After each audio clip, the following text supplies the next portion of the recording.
Hello, I'm Holly. We are all from Hackney and we all have cerebral palsy.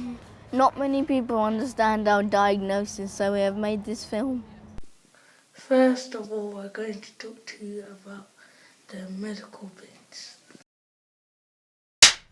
CP is a diagnosis which is given when a person has some injury to their brain before, during or shortly after birth, which affects what they can do. Some people's brain make some recovery and things can change a lot how it affects you when you're a baby. Because of this, you don't usually get a diagnosis of CP until you're 2 or 3 years old. A photo of the brain, called an MRI scan, is often done to help the doctors diagnose.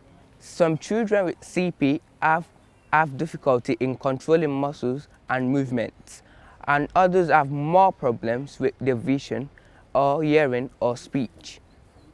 Although the injury to your brain doesn't get worse, your muscles and joints can get stiff as you grow up.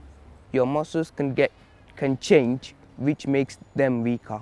The right side of the brain controls the left side of the body, and the left side of the brain controls the right side of the body.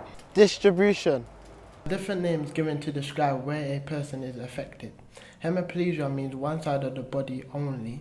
Diplegia means that both legs are affected more than the arms, and quadriplegia means all your limbs are affected. Classification. Something called the GMFCF levels are often used to describe how physically affected someone is. A person that is classified at number 1 can walk and run without help, but might have a limp. Someone at number 2 can walk without help, but might struggle a bit more walking longer distances and might need to use a rail on the stairs. Number 3, using a walking aid such as crutches or a walker. They might use a wheelchair for longer distances. Number 4, mostly use a wheelchair but can drive or move themselves. Number 5, needs more help with physical tasks and uses a wheelchair which is pushed by someone else. GMFCF curves are often shown on a graph. We think the graph looks like a rainbow, with the levels 1 at the top and the 2, 3, 4s and 5s below. Like a rainbow, the line goes up when you are learning new physical skills when you are young, such as sitting and walking. It stays the same when you are a young adult, but starts to come down as you get older. At the moment, there is no one in the world that is clever enough to make CP go away. Treatment is aimed at helping people with CP be as strong and independent as possible. For someone with CP at any level, it is more important for them to move and be as active as possible, even if they don't have a very good posture. Strengthening using weights can make the muscles of young people with CP bigger and stronger. This might help them to do more things for themselves or do things for longer. For example, fitness training, where your heart beats fast and you sweat, can make you more healthy, able to do more physical work and reduce the risk of health disease when you're old. It can't be hard to work out how you can do strengthening or fitness work if you have physical difficulties. But this is what your therapist can give you advice on. You just need to ask them. Surgery sometimes can help, but it never makes your CP go away. It usually doesn't change your GMFCF number, but sometimes it can help to make your body more comfortable and keep your joints and muscles flexible. Sometimes medication, injections, splint and equipment can help people with CP do more or be more comfortable, but this varies from person to person. It is important that you speak to your doctor or therapist about which treatments can help you with what. Sometimes people treat other people differently when you have CP, and there are awkward situations.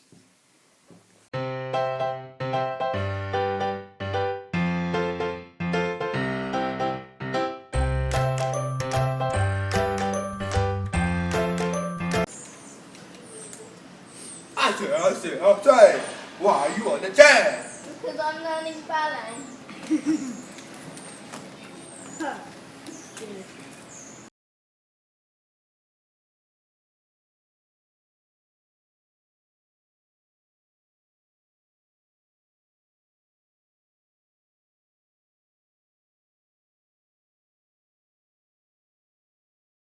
We hope you know what CP is now.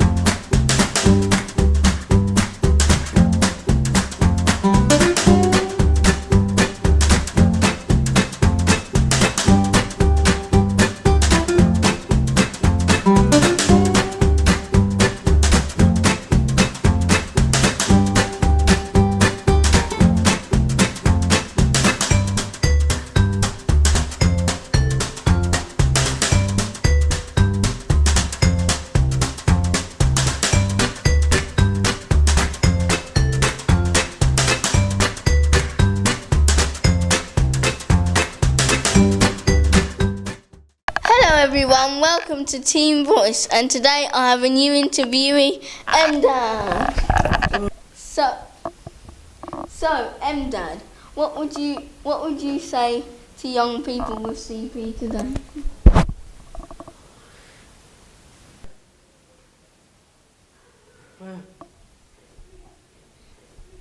Well, thank you, Mdad. And by the way, don't forget to follow us on YouTube, Facebook and Twitter. See you next time.